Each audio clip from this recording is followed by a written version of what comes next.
Bonjour, vous écoutez l'épisode 99 de la saison 2 du podcast Revue et corrigée. Cet épisode est tiré d'un billet du blog publié le 18 avril 2021 et s'intitule « L'effet papillon ». Nous sommes tous interconnectés à un point. On commence par l'info amusante de la pénurie de nains de jardin au UK. Oui, pénurie de nains de jardin, vous avez bien compris. L'effet combiné de la pandémie et du blocage du canal de Suez.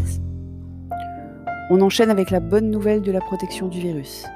3 résidents d'EHPAD en Occitanie ont contracté le virus, bien que vaccinés, mais aucun n'a développé de forme grave. On déchante aussitôt.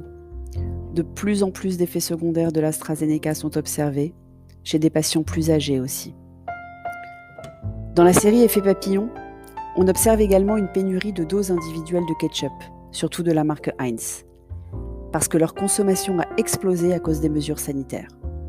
Étant donné que de nombreux États américains n'ont pas déclaré de fermeture administrative de restaurants ou bars, la consommation de ketchup en doses individuelles a explosé et la production n'a pas suivi. Dans la série Mieux vaut en rire qu'en pleurer, Raoult continue d'insister que c'est lui qui avait raison avec l'hydroxychloroquine. Mais en fait, c'est difficile de trouver des choses amusantes en ce moment. C'est long. C'est même très long. Malgré l'annonce d'ouverture possible au 15 mai, ça paraît presque inatteignable, sans parler d'incertain. En plus, on commence à parler 3e dose, vaccin annuel, variant résistant. Comme à chaque fois qu'on pense tenir le bon bout, le virus fait des pirouettes et nous prend à revers, dans l'angle mort. Enfin mort, pas forcément, mais dans la direction opposée de celle où on regardait, parce qu'on n'a pas encore des yeux derrière la tête. Donc en gros, quand il sera temps que je reçoive enfin ma première dose, je vais entrer dans les mêmes files d'attente que Morissette.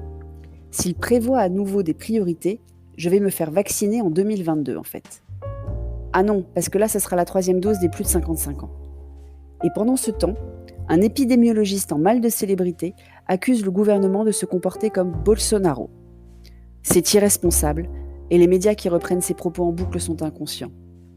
Mais j'imagine que ça fait plus de clics et de téléspectateurs que des médecins plus mesurés, qui admettent qu'on ne sait pas ce qui aurait pu se passer si on avait fait différemment, vu qu'aucune modélisation ne s'est avérée juste à date. Et je ne leur jette pas la pierre, c'est impossible de prédire des événements qui ne se sont jamais passés auparavant. Cette crise n'en a pas fini, et les changements de notre quotidien, notre organisation de santé, les exigences d'hygiène collective appelées communément gestes barrières, seront sans doute profonds et durables. J'ai encore du mal à déceler l'étendue des changements et à anticiper les efforts que ça continuera à nous coûter. Il paraît qu'il faut entre 20 et 250 jours pour créer de nouvelles habitudes. Pourtant, j'oublie toujours mon masque 1 fois sur 3 quand je quitte la maison, et ça fait bien plus de 250 jours que je dois le mettre. Je ne suis plus la seule à parler de traumatisme, et pas que sur les enfants d'ailleurs. Alors je vais retourner regarder des photos de nains de jardin. Ça me rappelle un magnifique film en plus. Et je te passe la musique tout de suite. Reste là.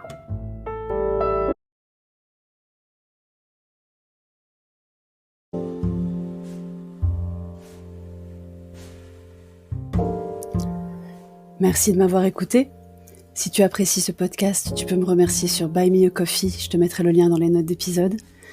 Si tu écoutes sur Apple, surtout laisse un commentaire avec les 5 étoiles. C'est très important les commentaires.